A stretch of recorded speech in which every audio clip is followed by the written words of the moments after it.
Hi, I'm Michael Marin. At Holy Name Medical Center, we believe that all citizens need to be informed about the important healthcare issues that affect their daily lives. That's why we're proud to support programming produced by the Caucus Educational Corporation and their partners in public television. Funding for this edition of Caucus, New Jersey has been provided by the New Jersey Education Association, working for great public schools for every child. Johnson & Johnson. New Jersey Sharing Network, dedicated to saving lives through organ and tissue donation. Health Republic Insurance of New Jersey. United Water, making the planet sustainable is the best job on Earth. QualCare Inc., a local managed care company covering 750,000 New Jersey residents. And by Choose New Jersey. Our mission is attracting companies to the Garden State.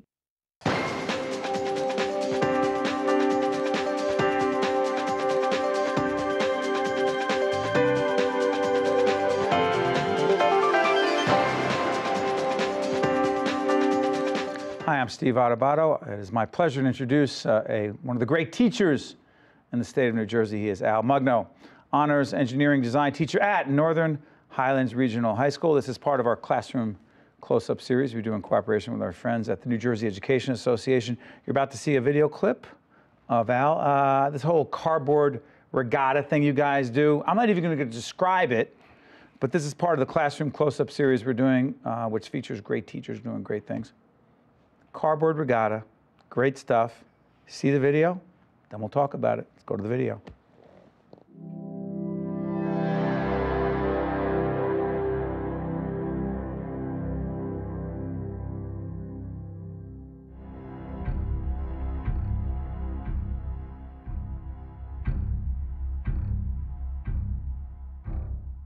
I will be on the floating dock with my bullhorn, with Mr. Trotter, and with the air horn.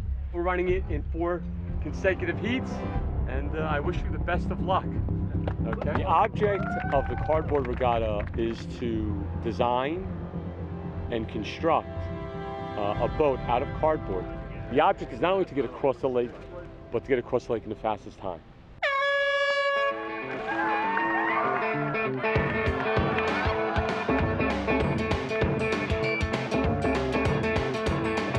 No boat can be longer than 7 feet in length. It has to fit through the doorway, and no walls or hulls can be greater than an inch thick. Yeah! Our time was 1 minute and 8 seconds. As we were going across, we were thinking, just don't tip. Yeah, don't fall into the water.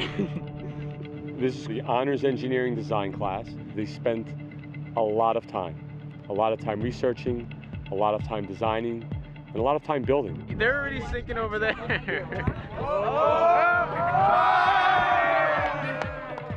The winner of Group C. They have different grades with this. They have their design grades with their CAD drawings. They have their grades of the prototypes, how they perform. They get off the starting line, they get a certain amount of points. The requirement is for them to finish. They get 100 on that requirement. And then there is a scale where they finish, and that's all done by time. The most important thing we had to keep in mind was buoyancy and balance. Mr. Mugno went over Archimedes' principle of buoyancy, and we had to incorporate that into our design as part of our final exam. So it's basically the culmination of everything we learned this year between structural design, supports, balance, everything.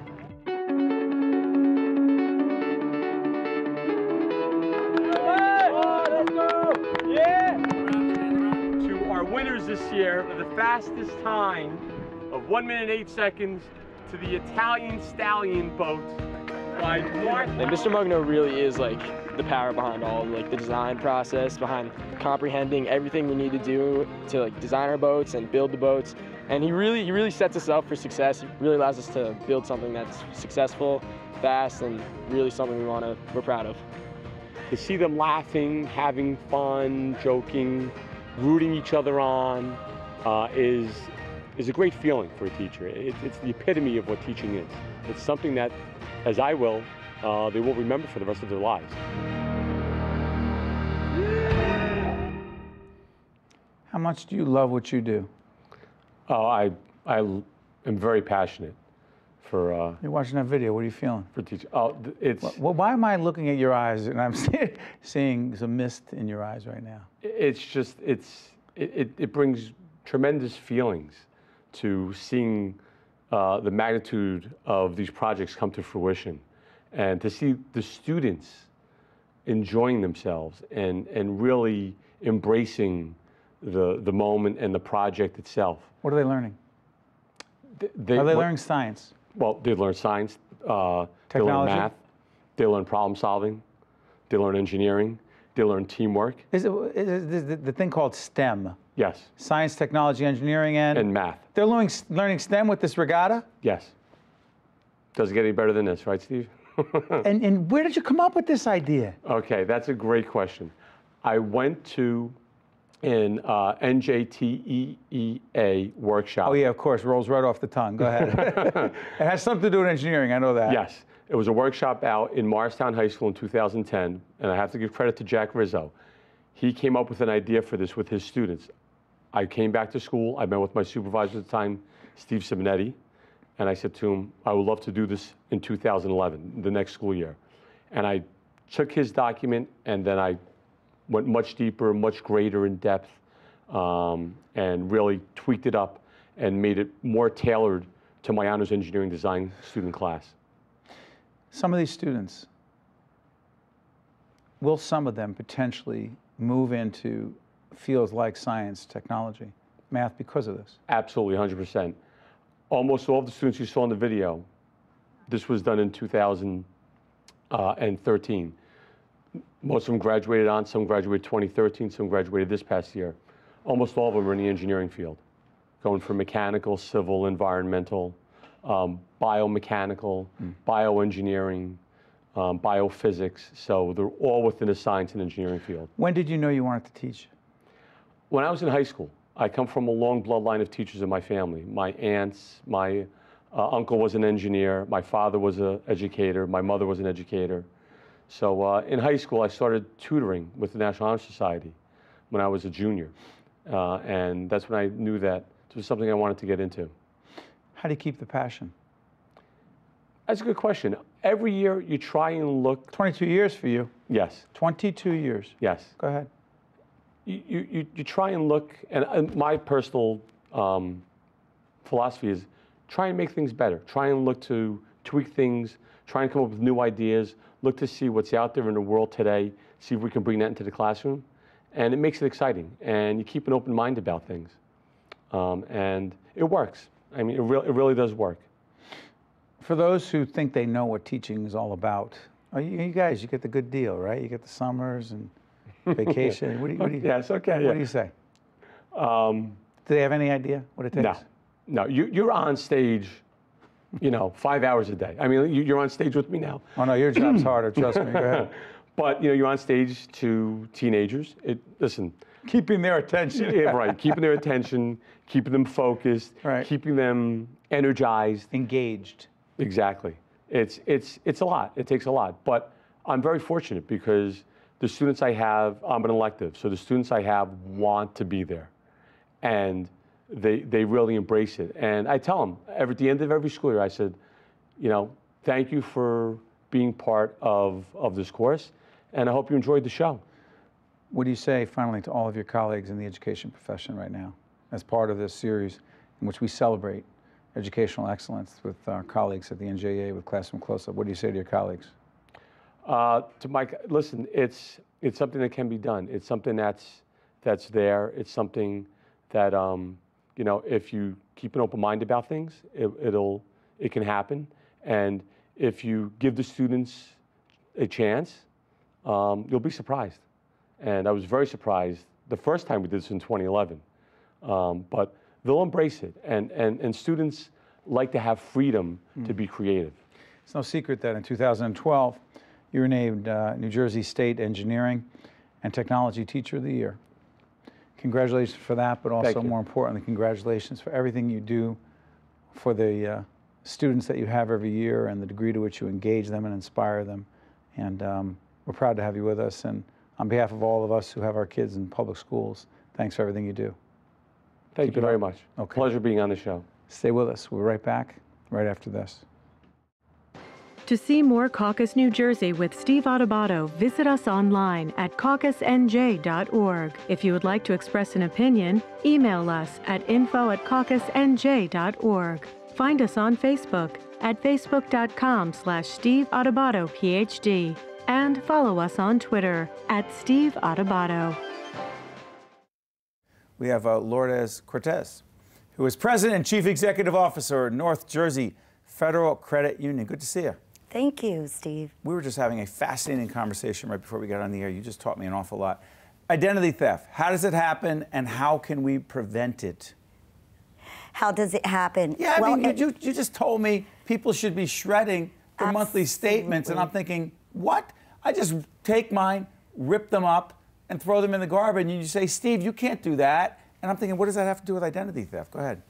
Well, it does, because you'd be surprised if you don't shred your statements and you just throw them in the garbage. There are people that literally will go through the garbage to get your personal information. So it's really key to discard your statements.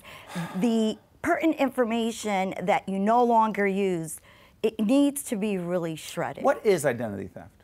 Identity theft is when someone illegally uses your personal information to get credit, to open bank accounts, to impersonate you, really. Get driver's license, passports. But Lourdes, some people are more susceptible than others for this, right? Elderly population and those who are, what do we call them, millennials, Jackie? Yes. What does that mean, 20-ish? Yes, correct. Who are we talking about? I mean, and why? Why those two populations? Well, I think because the elderly, a lot of times don't feel they don't see the importance of making sure to discard their information. A lot of times, too, you know, they're so susceptible to, you know, being. For example, I had a situation where a friend of mine got a phone call from a credit card company verifying information. And it turned out that her identity was stolen. So she didn't realize it. She didn't ask any questions. She just answered the questions that were asked. And it turned out that, you know, the person on the phone was the person that stole her identity and just got additional information. So, you know, my biggest tip for that is if you get a phone call from a credit card company, ask them what your password is. Ask them why? Because then you can verify whether, in fact, it really is your credit card company that is calling you to verify the last 6 or 5 charges on your credit card. How'd you get into this whole field? And you're connected to an organization that we're partners with. Talk about that organization. It's North Jersey Federal Credit Union. It's a non-profit organization. It's a cooperative. Right, and also the larger organization, the parent is right there. We have the website right there. Right, the Credit Union League, njfcu.org. And that Credit Union League is all about educating and informing and advocating, right? Absolutely. Why? Absolutely. This is a big field.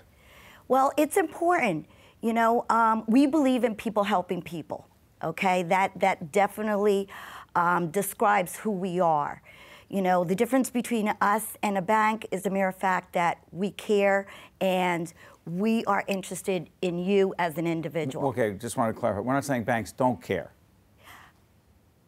Well, you can say what you want. Yeah, We're not advocating that banks don't care. Right. But you're saying that that's your philosophy, that's your motto, but also you're trying to educate people about identity theft. You're also the other area I know that you're talking a lot about is credit score, which people are clueless about. Absolutely. And explain that whole credit score thing, because then there's something called a credit record.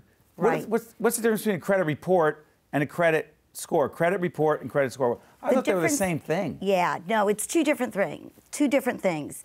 Your credit record is a list of all of your credit with your credit card companies, loans, mortgages. It gives you the list of the financial institution. Your credit score is a score that is given to you based on your payment history, how long you've had the credit cards or the mortgages open, and it's a risk rating that gets calculated based on your outstanding balances, how recent you have opened these accounts. Right. And it basically, that credit score kind of tells the financial institution whether you're a good risk or whether you're a high risk. Big mistakes we make that screw up our credit score, yeah? They include what? Late payments. You know, late payments, and also making sure that you pull your credit report so that you can verify that the information on that credit report is in fact yours. How would I get that? You could get that. The major credit cards offer free copies of your credit report. I could say, I want to see my credit report. You could go online. You could go online. You could just Google Experian, TransUnion, and Equifax. All three of them provide you free copies of your credit report. Is it written in a way, Lourdes, that I can understand, or is it written in a financial jargon that I'll be sitting there saying, what? I don't get it. Well, I think... Because that's the hard part. Right. No, you're absolutely correct. I think that the credit card companies are really working towards making it user-friendly. Do they want us to understand? I believe they do. I believe they do. But I also believe that the people that are putting together these reports are not necessarily the people on the receiving end. But if you don't ask for them, there's nothing to read. Right. But Correct. you have to be, what you're really saying is you have to be proactive and protect yourself as best you can. Absolutely, you do. You do. And running a credit report, you know, I was saying twice a year, maybe you want to do it once a quarter. It's inexpensive, and you know what? It's going to protect Stay on top you. of it. I got to ask Absolutely. you before you get out of here. Online shopping. Yes. Give me some advice. What are the risks? You need to make sure that the websites that you're going in have the little lock at the bottom of the screen. Yes, it's a security lock that it has an icon of a lock. Not all of them have it, but there is, you know, it does just verify that the website that you're purchasing on is secure, and they have either Verify Visa, the logo on the bottom, or the little secure lock on the bottom of the screen. If not? If not, do not shop. Because? Your information could be compromised. Information could be compromised. This is important stuff. Yes, it is. Yes, it is, because once your identity is compromised, it is so difficult. It's a challenge to really, you know, get your identity back. Getting it back. Absolutely. Lourdes Cortez, you've done a great public service, President and CEO, North Jersey Federal Credit Union. Thank you so much for joining us. Thank you, Steve. Good Thank stuff. you for having me.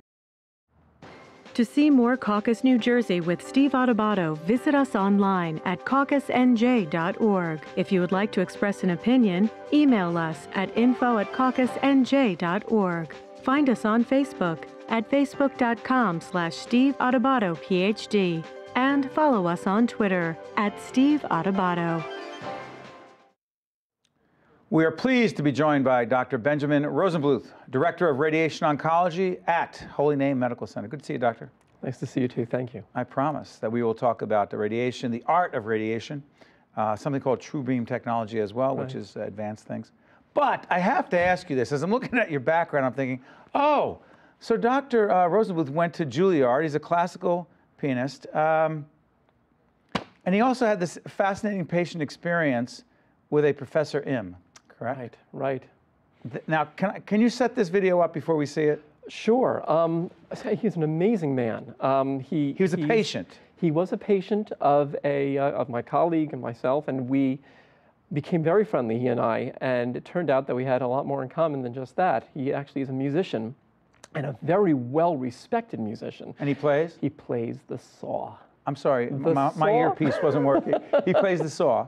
He's amazing, and you know, I must tell you, I'm a composer. I've never written for the saw. I've never played with a saw, and when I heard that, I said I have to hear this, and so he and I started. I hate to say this, we started gigging. We started playing for local events, you know, at Holy Name, you know, and we did a few things. And someone raised the question, has anyone ever recorded this man? I mean, he's amazing, and he's been doing this for years.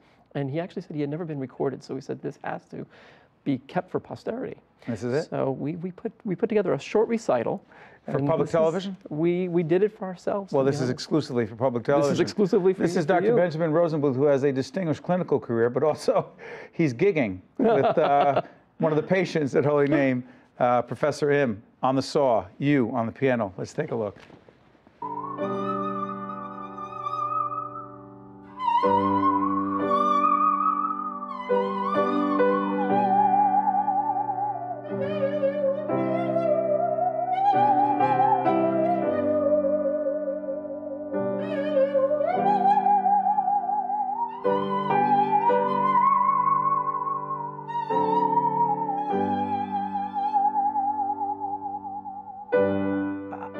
Amazing.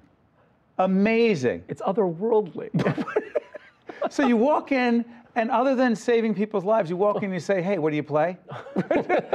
This guy is... what was it like for you, being this extraordinary clinician, but also having this musical side, finding this connection? Oh my gosh, the connection is there. Not for me, for the world. I mean, there's a lot of music medicine people out there. It's funny, when I was in medical school in Boston, I was sort of amazed and delighted to discover there was something called the Longwood Symphony Orchestra, which was a symphony orchestra comprised completely of medical practitioners. You have, the pathologist playing cello next to the surgeon playing violin, and it's really, there's always been this connection. My father, who's also a physician, is a lifelong musician as well, and I think I inherited that. Is there a connection? Music and medicine? I think there must be. What do you think it is? I really do. I think it's the puzzle solving, it's the sort of obsessive practicing, and also it's this sort of yin and yang a little bit. You're so caught up in the day-to-day, you lose sleep over your patients, you're thinking about things, and it's a release. It's a wonderful way to sort of step outside and really collect your thoughts. Can I ask you to do this? While you transition, and maybe it's not even a transition, the art of radiation today, where are we? And how much further along are we today than, say, even 5 or 10 years ago? Oh my gosh, it's an amazing thing to see. Now, I can only speak for my field, but it has been a whirlwind change, really over the last couple of decades. And talking to people who have seen this history is fascinating, because what we've seen has been a gradual increase in accuracy, precision, and with that, the peace of mind, to know that you're treating what you need to treat, staying away from what you shouldn't treat. I'm sorry for interrupting. The goal there is with radiation? With radiation, we're basically, we're part of a tri-legged stool. The way to treat cancer is you can cut it out, which is a surgeon's job. You can give chemotherapy, which is a medical oncologist's job, or you can use high-energy X-rays to kill the tumor cells, which is what a radiation oncologist does. And the art of oncology is figuring out what combination of those factors any given patient needs. And what we've been able to do with radiation has been essentially to reach surgical precision using these tools that have been developed. I hate to say it, not very long ago, in my lifetime, people were sort of pointing and shooting to kill a cancer cell. They didn't really know exactly where it was going to go. They weren't sure it was hitting the target. And what has happened has been this amazing change in our ability to see the tumor, to target on a daily basis, and to use tools to make sure that the targeting is avoiding all the normal tissues it possibly can. Doctor, is that what this true beam technology is? Right. It's sort of the natural extension of what's been going on now for a couple of decades. Years ago, we didn't have CAT scans. When we had CAT scans, we were able to see the area of the tumor. Then we developed PET scans, we being the medical community at large, and we not only could see what the inside of the patient looked like, we could see what it was doing, different parts of the body, what they were doing, how active they were metabolically, and that helped us see even better where the tumor was. So we could see it, and we could then point beams at a more discriminating way. So we could use multiple beams from outside the body from different directions, pointing all at the same tumor. Then what came about 20 years ago was something groundbreaking called IMRT, which stands for Intensity-Modulated Radiation Therapy. And what that used was the latest in computer technology to determine not only where the beams should come from around the body, but it actually developed what's called pencil beam technology to change the aperture of the beam continuously. so that you could basically sculpt your dose of radiation right around the tumor. The next step was being able to visualize that tumor seconds before each treatment, and that's called image-guided radiation therapy, and that's something we've been doing for about 8 years now in our department. But the latest step has been TrueBeam. By the way, we're not doing justice to this. We're going to continue this conversation, but we're going to pick up on the TrueBeam part of this. But the bottom line is incredible advancements, much more accurate, and really helping people tremendously, and the music doesn't hurt. Doctor, I want to thank you so much for joining us. We'll pick up the conversation on the other side. Thank you. Thank you so much. Good stuff. Thank you. The preceding program has been a production of the Caucus Educational Corporation, celebrating over 25 years of broadcast excellence, and 13 for WNET, NJTV, and WHYY. Funding for this edition of Caucus, New Jersey has been provided by the New Jersey Education Association, Johnson & Johnson, New Jersey Sharing Network, Health Republic Insurance of New Jersey, United Water, Qualcare Inc., and by Choose New Jersey. Promotional support provided by New Jersey Monthly, the magazine of the Garden State, available at newsstands. And by The Record, North Jersey's trusted source, and NorthJersey.com. Caucus, New Jersey has been produced in partnership with TriStar Studios. I will. It's the oath of those strong in character. A call to build our own dreams, not someone else's. Doing whatever it takes to create a better way. This is Health Republic, a not-for-profit co-op health plan created to give us control of our own health care. So we all have the support we need when it's time to say, I will. Health Republic. Live independently healthy.